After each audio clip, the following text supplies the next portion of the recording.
We're back with our guest, Robyn Abouchdid. She's a personal branding expert and the host of her podcast, The Brand of You. She's a Lebanese Australian based in Dubai, and we've been learning about how to build your personal brand. Hi, Robyn. Hi, Maya. So, Robyn, how do you narrow down your focus? If someone has multiple passions or businesses, how do they weave them into a single personal brand without confusing people? It's a tricky question because the older you get, the more experience you get. True. Right? So the people that are older are actually the ones that are struggling to niche down. Let me tell you about something about your career and who you are. You don't stop building your layers, right? Right. I have so many different layers. I was in the fitness industry, I'm a massive tech girl and so forth, right? But you have to have an association. So if we go back to what your name is and what you're associated with, when people say your name, they have to have an instant association. Otherwise, they get lost. So true. So if you're confused, your audience is confused. The hardest thing is to decide. You need to make a decision. You need to make a decision of one thing, which is your go-to-market, and then part of that are multiple layers.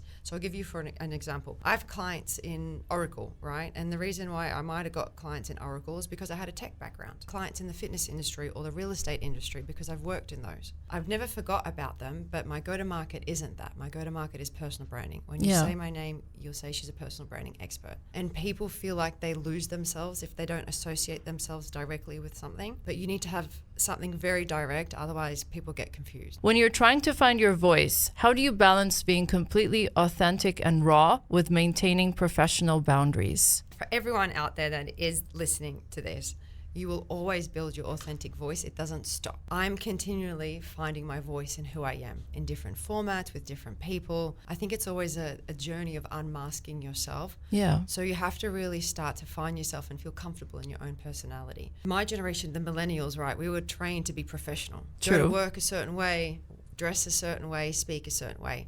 And now all of a sudden, everyone's liking this raw content and this raw... Being real. Being real. And so we're a little bit confused in the transition, right? The younger generation do that really well. The older generation don't do that so well. They feel like they have to be a certain someone, even on LinkedIn, right? LinkedIn's very stiff and like it can feel a little bit boring. But we created that, right? So I think you just got to accept who you are and understand that you're always going to feel a journey in discovering who your voice is and being authentic. Right. Because authentic is such a buzzword, but I think the moment you align your purpose and your direction, you start to feel more comfortable with yourself. I think you judge yourself a lot, and we're judged by a lot of people at the same time, so we find it very difficult to kind of unravel who we are. And don't be afraid to be yourself as well, right? Yeah, exactly. I think a lot of people don't know who they are and they're worried that that's going back on the judgment. How do I be myself without being judged? It's the hardest thing to do, to show up as yourself and not be judged, and then to show up as yourself online and not be judged. Oh, yeah. While everyone is judging you, the platform does that purposely. Even the algorithm judges you. You're serving a piece of content and it's saying, are you good enough